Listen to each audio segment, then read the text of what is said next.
Great. So we said mitzvot are very important. I mean, that was not the goal of the class. I said lots of things. Great.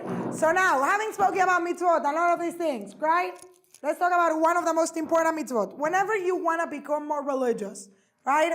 And you ask people, what is the first mitzvah I should keep? What do people tell you? Two things. Shabbat and kosher, always. By the way, is there an order in the Torah of how to keep mitzvot?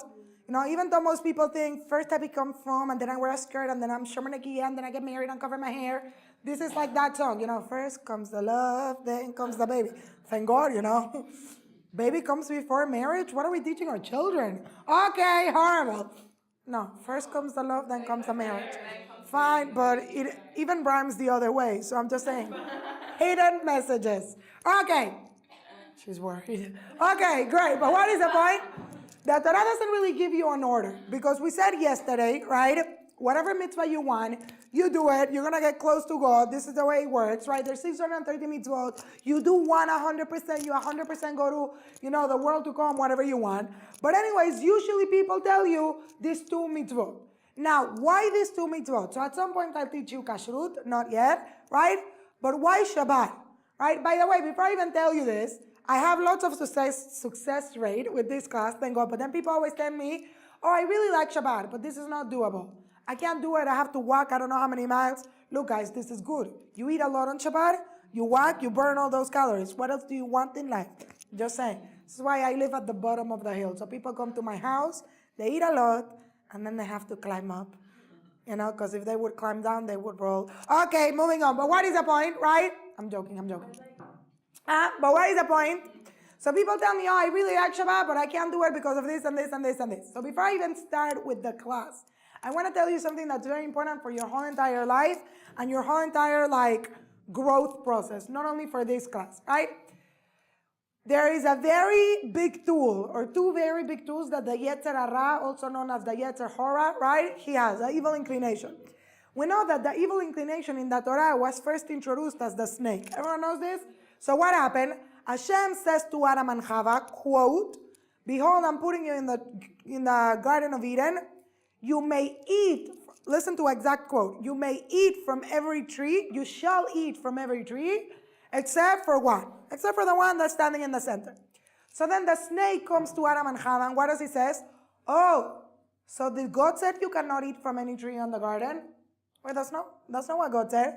But it doesn't matter if God said that or not. You know what the Yetihora always does? By the way, God said you may eat from every tree, and then said no.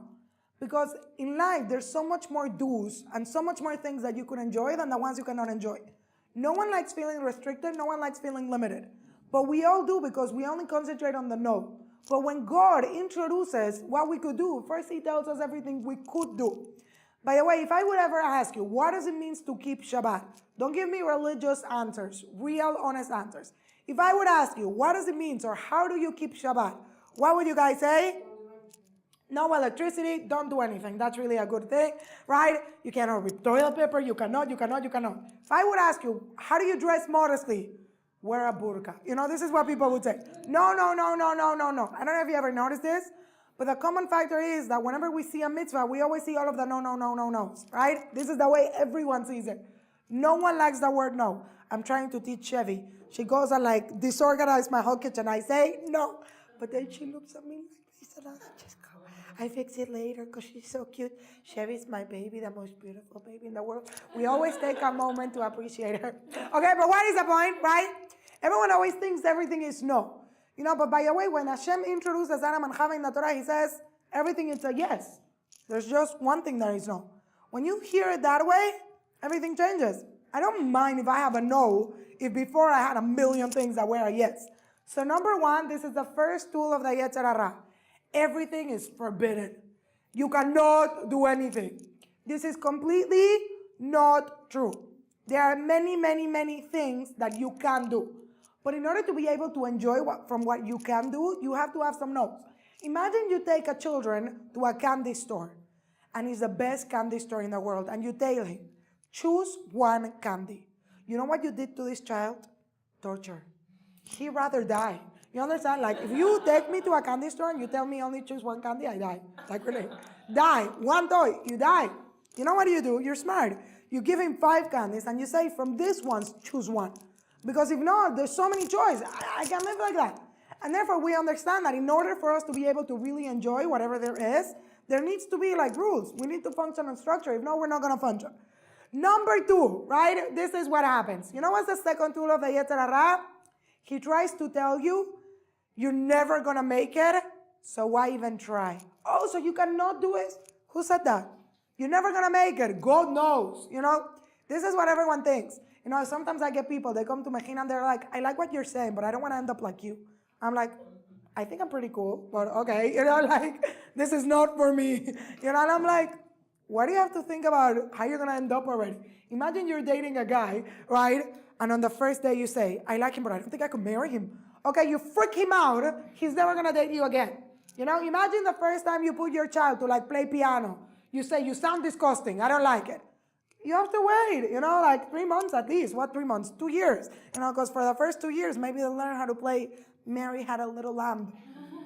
And that's a Christian song. I'm joking. Is that a Christian song? Is that what she's called, Mary? Mary really had a little lamb? I don't know. We don't have this in Spanish.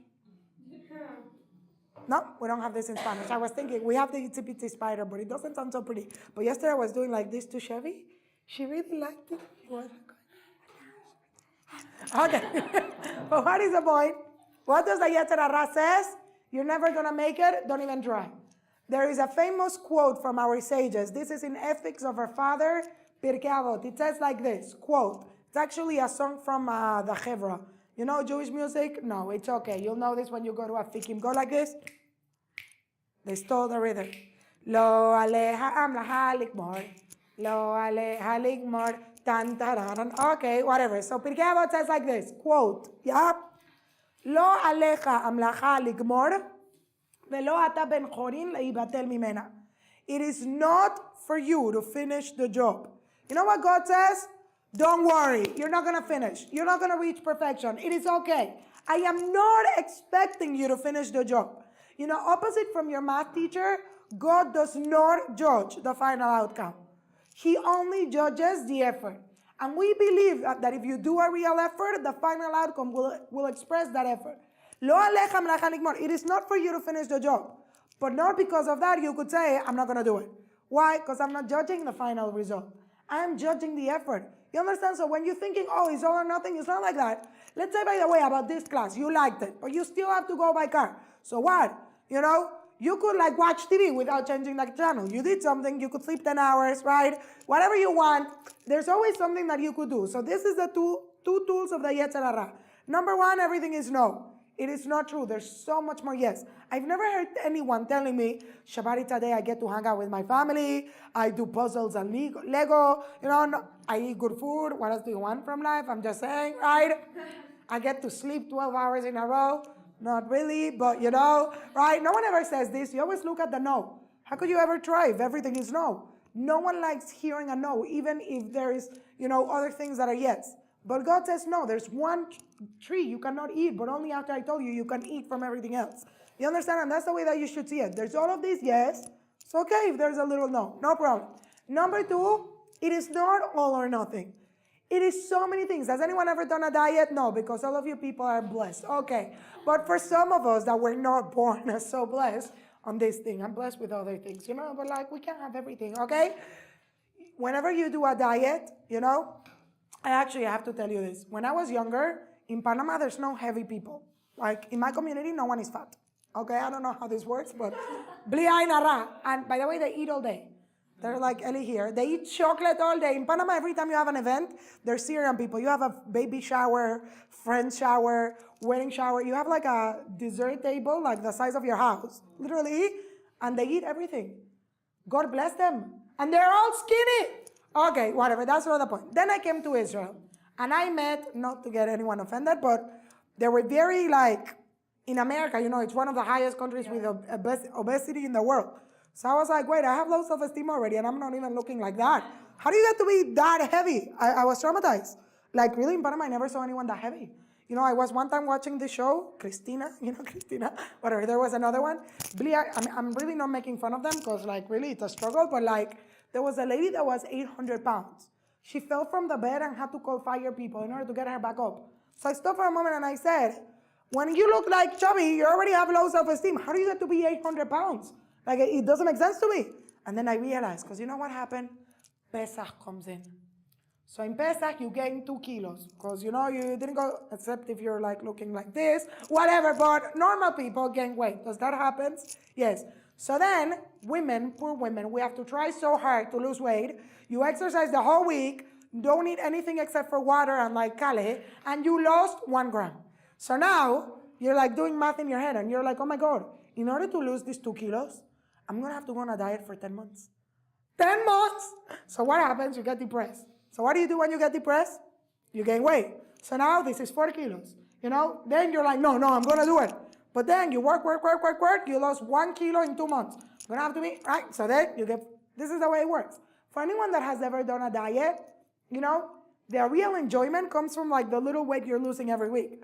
Because you cannot lose 20 pounds unless you first lose 1. By the way, when you already lost all of the weight, that's not good anymore. Because now you have to take care of not gaining it back.